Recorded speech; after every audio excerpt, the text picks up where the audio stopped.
sikap dan perilaku manusia sejatinya diatur dan diawasi oleh norma-norma. Tetapi, dewasa ini banyak kita temui bahwasanya norma-norma tersebut justru dilanggar dengan sangat mudahnya tanpa ada rasa bersalah. Penyimpangan dan penyelewengan terhadap norma sudah seperti hal yang biasa. Mulai dari agama hingga politik suatu negara, semua sudah terkena akan dampaknya.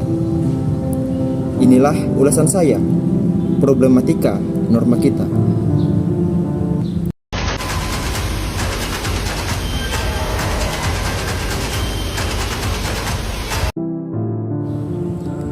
Penyimpangan terhadap norma yang pertama adalah dalam bidang agama. Seharusnya agama menjadi acuan bagi manusia untuk berperilaku dan bersikap.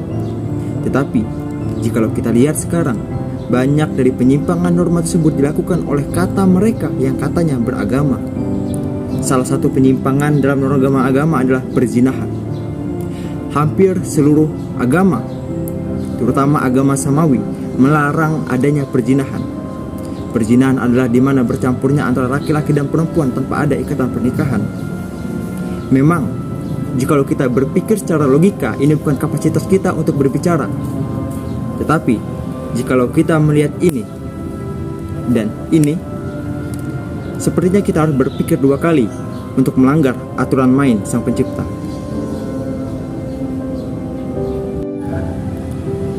Penyimpangan berikutnya terhadap norma adalah dalam bidang teknologi, di mana cyberbullying menjadi topik utama kita pada saat ini. Teknologi yang seharusnya menjadi alat bagi manusia untuk mempermudah kehidupan dalam aktivitas sehari-hari justru disalahgunakan oleh sebagian orang untuk membuli, untuk menyakiti, serta melukai secara psikologis terhadap orang yang dibenci. Banyak kasus-kasus yang sudah terjadi di negeri ini mengenai bullying dalam sosial media ataupun dunia maya. Contoh kasusnya adalah,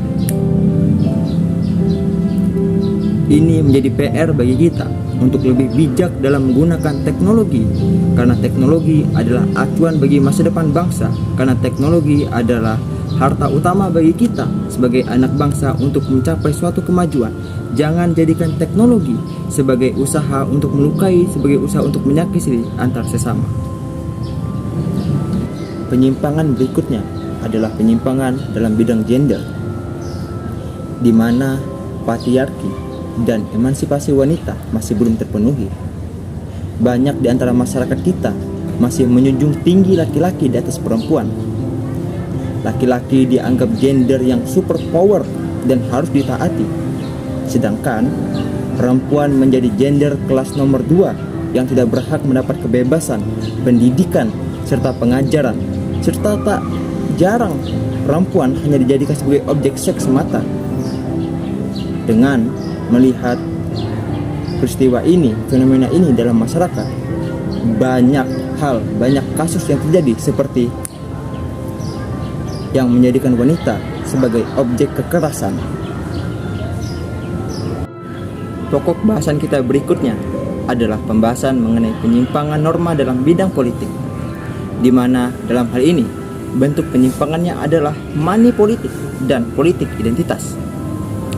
Fenomena menukar suara dengan selembar uang kertas sudah menjadi hal lumrah di banyak masyarakat kita pada saat ini.